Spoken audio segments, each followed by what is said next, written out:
Nothing I can tell you can offer even 1% of the insight you can get through your own experience of looking into your own mind.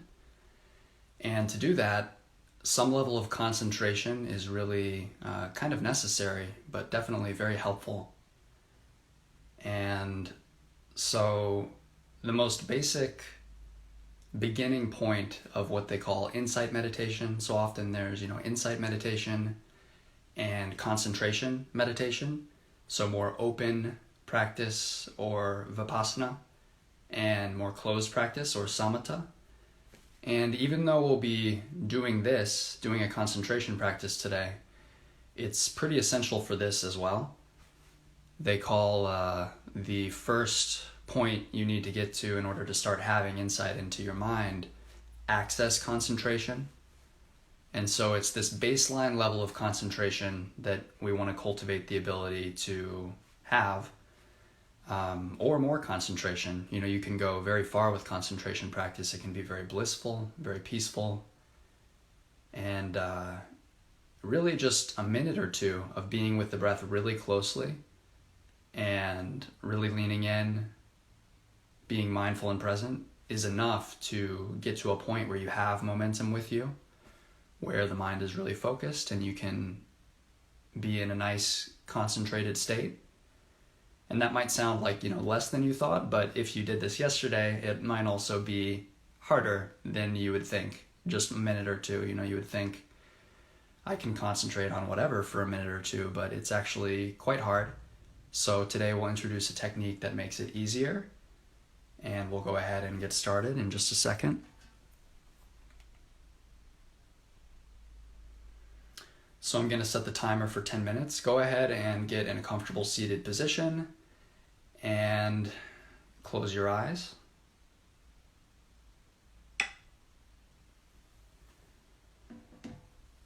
So starting this meditation, once again, check in with your internal experience. Let the external go. Let the Instagram Live cascade of comments go. And just feel into your own body, inviting those body parts that can carry stress to just relax.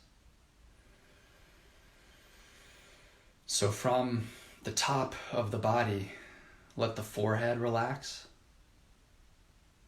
Release any tension in the eyes. Invite the jaw to relax. And let any tension you're holding in your neck and your shoulders go. Sometimes we're holding tension that we didn't even realize we were holding.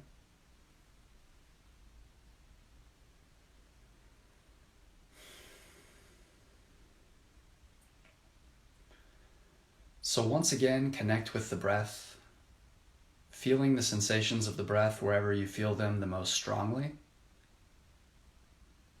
Whether that's the inflow and outflow of air through the nostrils, the abdomen rising and falling, or wherever else.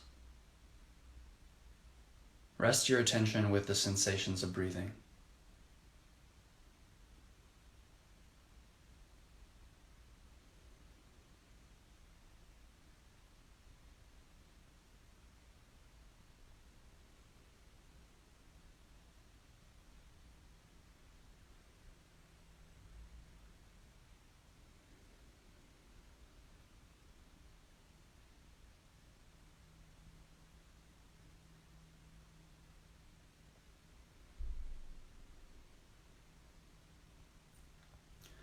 So as we start to see this same dance from yesterday of steadying the attention and then the mind wandering, noticing it's wandered, pulling it back gently, returning the attention to the breath, I'm going to introduce a technique that makes it easier by sort of cutting the momentum of a lot of those trains of thought that pull us away. It actually strategically gives the mind something to do during this activity where it can feel boring. And so the technique is counting. So to count our breaths, we can count in 1, out 1, 2, 2, 3, 3, etc., counting up to 10, and when we reach 10, we can start again at 1. So the counting is just a soft note in the head.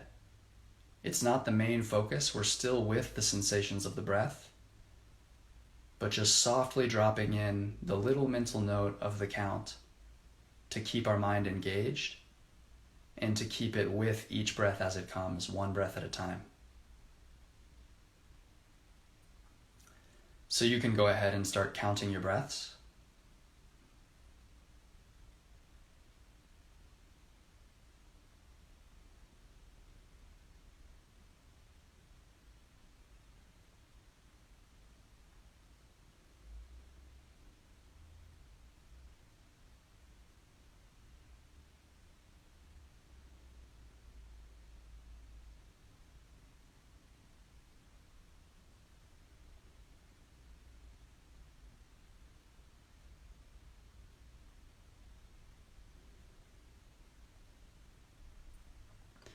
This makes it easier, but the mind will still wander.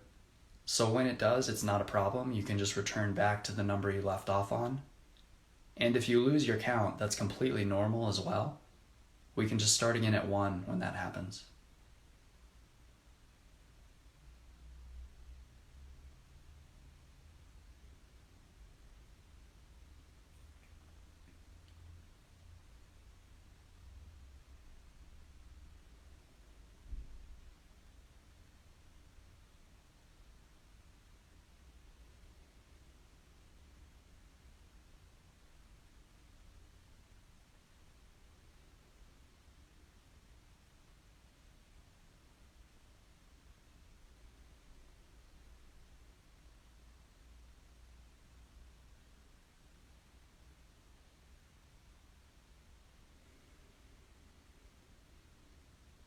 So remember that this is a practice about the present moment.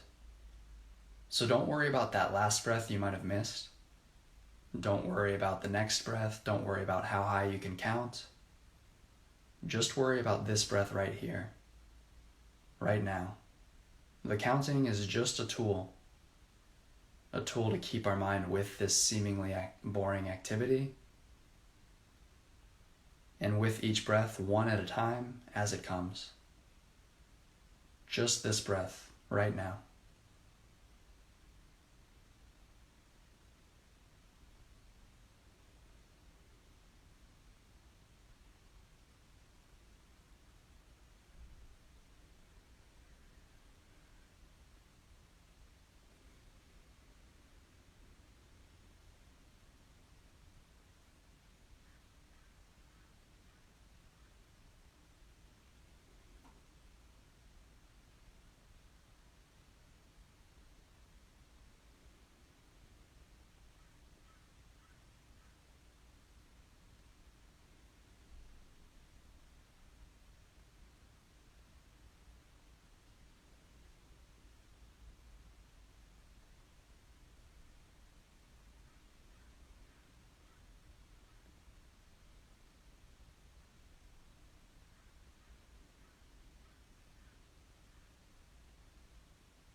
This is the first meditation technique I ever did. I return back to it often to establish some balance in the mind. So like I said at the beginning, it doesn't necessarily take that long to get the momentum on your side with concentration. Just a minute or two of really being with each breath, concentrating, using the counting as a tool, and the mind can really settle in. I'm not expecting anyone who's just starting to be with the breath only for a minute or two. That's a much harder task than it sounds if you haven't meditated before.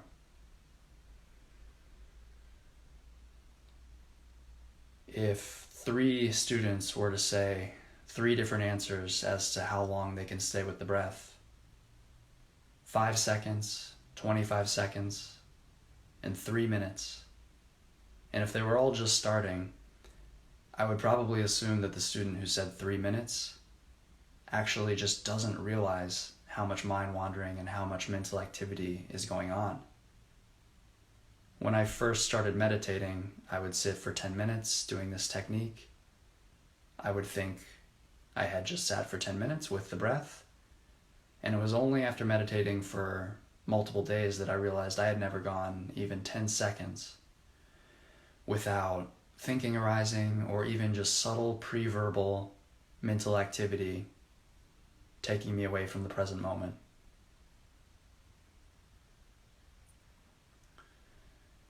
So, whatever's going on in your practice today, the mood of the mind is different every day.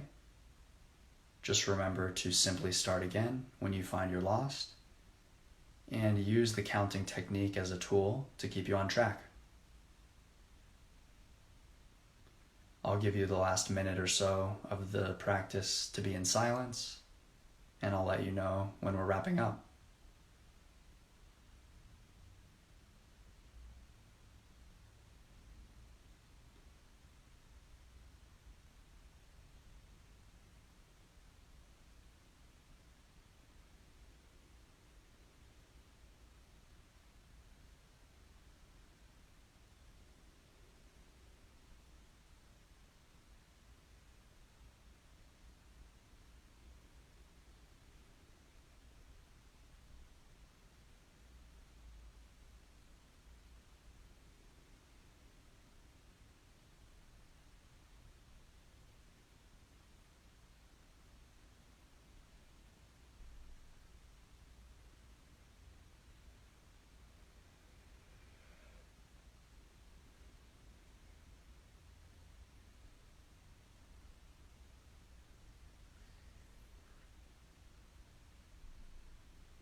You can go ahead and reconnect with your body. Reconnect with yourself sitting in this room. And when you're ready, you can open your eyes and end the meditation.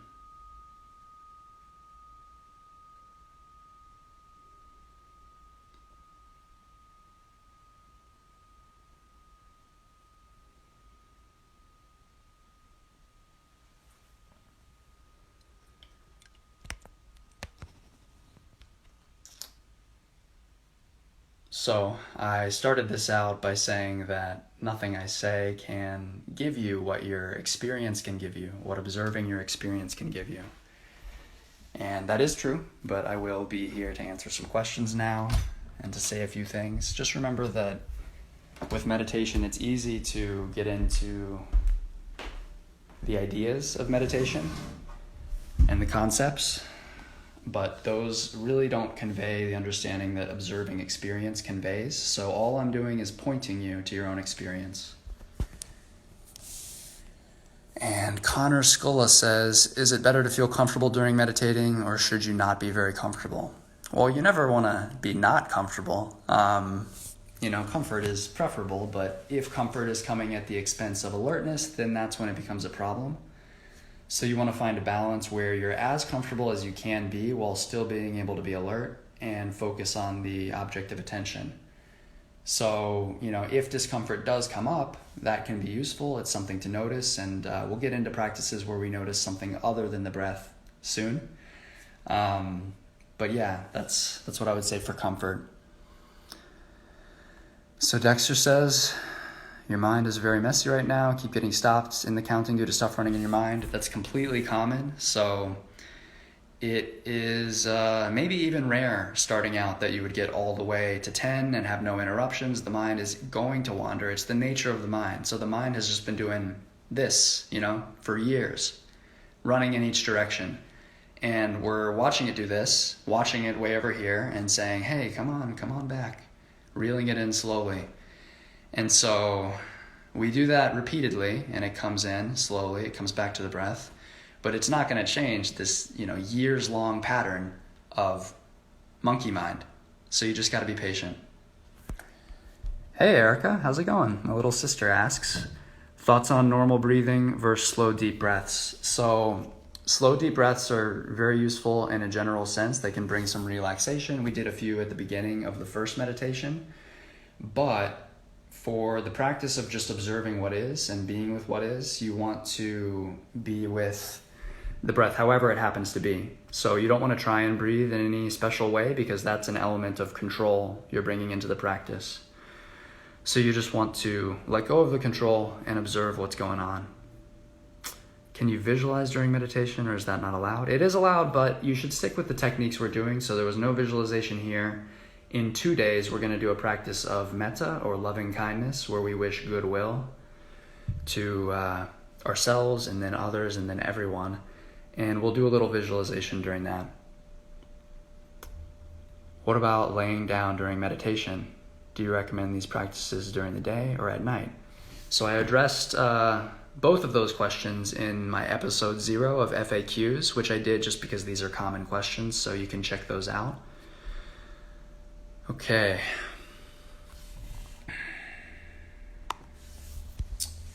Got any more questions? I know I mentioned the distinction between vipassana or insight practice, open practice, and samatha or pointed practice or closed practice. So this fell into the samatha, concentration practice category. It's one of the most basic forms of concentration practice. We'll do some more concentration practice later.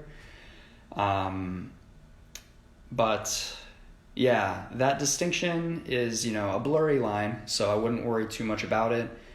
And, insight meditation is where you start getting into the parts of meditation that can be challenging and sort of the deeper end. So these concentration techniques are very useful for just that day to day. I want to function well today. I want to be with what's going on. I want to be present. Very effective for that.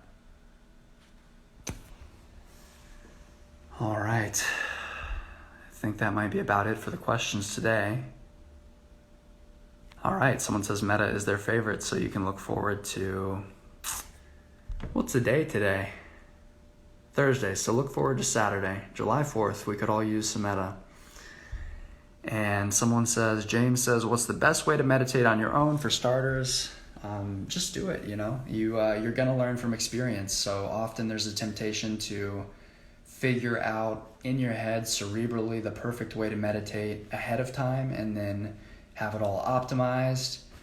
But much better than that is to just play around, to try different things. So that's what I'm trying to do for you here, give you different things to try, different techniques, and also build on the techniques. So each thing we introduce will somewhat segue into the next or the next few, and we'll build up this meditative skill set where by the end of these 12 days, you will be able to practice on your own. You'll know the different basic types of practice, and you will have resources to say goodbye to me, which is my goal. I want to empower you to practice on your own and, to enjoy practice if you decide it is helpful for you. All right, looking forward to seeing all of you who are with this 12-day meditating challenge tomorrow. And I will be sending you love and wishing you well until then. All the best.